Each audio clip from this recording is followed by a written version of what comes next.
I visualize you pointing at me, so I guess it works. I'm having a wonderful time living in the vortex, creating anything that brings me joy. So much that I have like 4 or 5 different things that bring me joy and are successful, but it's almost like watering plants in a garden at different stages at every single time.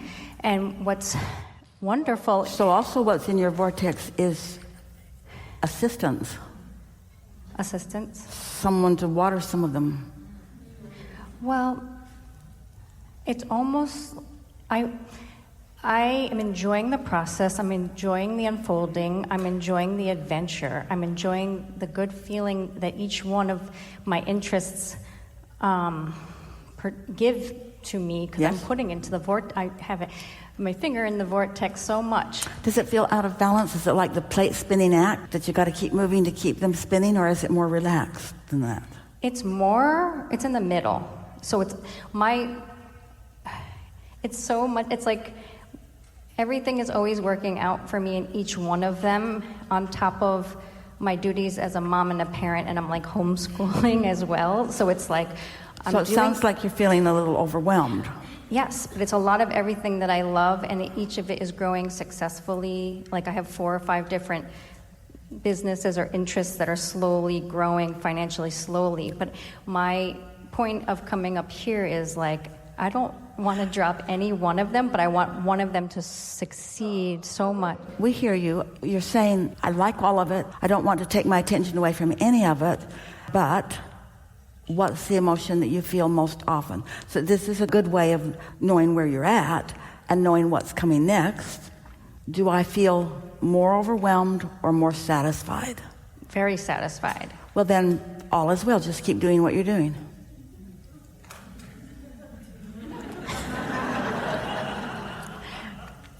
I understand what you're saying, and I've listened to... So, are you satisfied, or are you lying to us? We're kidding, but it's worth thinking about a little bit.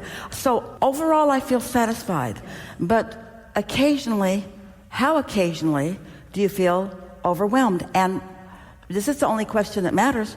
What can you do with your comfort knob to move that overwhelmment to more a feeling of interest, or more of a feeling of satisfaction, or more... Yeah. Do you accept that it's all attraction, that there's no assertion in your life? Right, yes. So it's not like somebody else is making you do anything. So can you offer some soothing statements that would turn that overwhelmment a little more in the direction of ease and flow? Comfort knob only. We're not saying figure out what to do that would be different. We're not saying get rid of that. We're not talking about action at all. Just can you adjust your point of attraction? That's all. Not change your behavior. Can you adjust your point of attraction? Are you saying, can I make more of myself or less of all of that? No, we're just saying, can you feel better about what you just talked about just by focusing? We think you can. Yeah, I mean... So try it. I am enjoying the process. I am enjoying it, each one of the... I really like this stuff. Good, what else? I'm enjoying the unfolding of each one of them. Yeah, we've heard that. Is there a but? Is there a but in there? No. All right, so keep going then. If there's no but, then just keep going. Not yet. Maybe it'll surface. Maybe, and if we would stop interrupting, we would get there faster. I am enjoying it unfolding. I look forward to one of them revealing to me. So that impatience, there's a little impatience in there. Now let's soothe the impatience. Let's adjust the knob about impatience. So do that. Not by figuring out what to do, just by adjusting the knob of impatience to one of something that feels better. When day by day, as things unfold, I appreciate too big of a jump. The moment. Too big of a jump. Impatience and appreciation are too far. So okay. That was like, no, nobody does that. Let's just move the knob from impatience to something that's a little softer. Hopefulness even. I know that, there's no rush to get to. So that was good. Where that was good.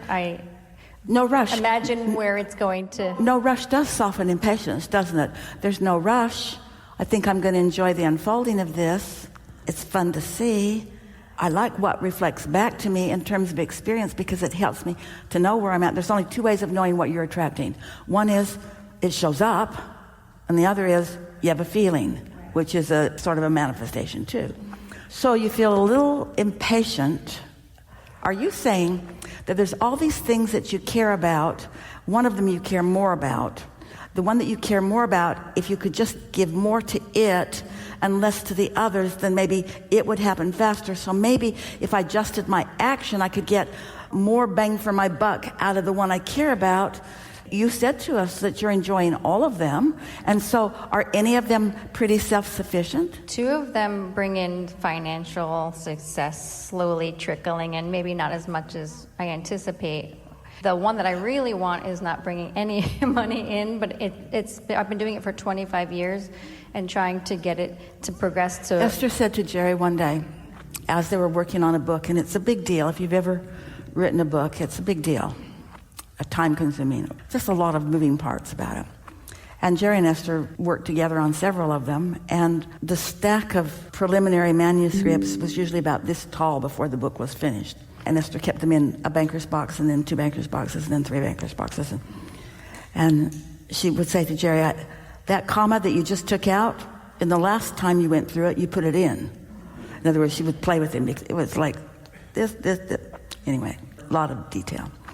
And one day, Esther said, these books don't really produce much revenue in comparison with other things. And they take way more time than anything else we do. And Jerry said, so now you're doing it for the money? And Esther thought, trapped in my own observation. Because he knew, he'd learned even before Esther met up with him, and he'd heard it from Abraham endlessly. There are a lot of rewards that feel really good, that are different than the reason that financial remuneration feels good. So when you say, this one is producing and this one is, in other words, there was a lot of comparison. This one it trickles in and this one's a little more and this one not much. You can feel that you're depending upon a physical unfolding, which you really can't control right now, this red hot minute, but you can control the satisfaction factor, the comfort factor, which is really the factor that gets you to all the other things that you want. Esther has a sister who worked for many years for the IRS. Not that that's important to the equation. She just always puts that in for some reason. Where she worked didn't matter, but they had something that they talked about there, poop to value. Esther's cleaned it up a little bit from the way they say it, but in this thing that I'm giving my attention to, or this behavior, is there more value from it, or is there more what I don't want? That's what that path of least resistance is about. If it's fun for you, it has enormous value. If it satisfies you, it has enormous value. If it dovetails with other people that you really care about, it has enormous value. So you want to go for what has the most value, and you want your comfort knob to be the thing that's helping you establish that value. And once you do that, everything else takes care of itself. So we would say go for the things that you enjoy the most. I enjoy all of that. And but I do feel... You put yourself, Esther's phrase, between a rock and a hard place. When you say, I enjoy it all, I can't do it all, and some of it is taking time from others of it, you've just got yourself in a can't-win situation. And we've been trying to soften that blow, but you keep coming right back to that because you feel stuck, and this is really an important thing. In fact, this is going to be the most important conversation that we have all day, because this is what trips so many people up. It's that your awareness of where you are, you've earned it. You've spent some time, quite a bit of time, to establish these things that matter to you. You have a lot of interest and care that you've put into them. And so the way you feels really importantly, and it is valid to you. And it's importantly valid, which means you want to be right in your observation of it. Okay, thank you so much. This is fine-tuning from where we were. Fine-tuning is usually not fast.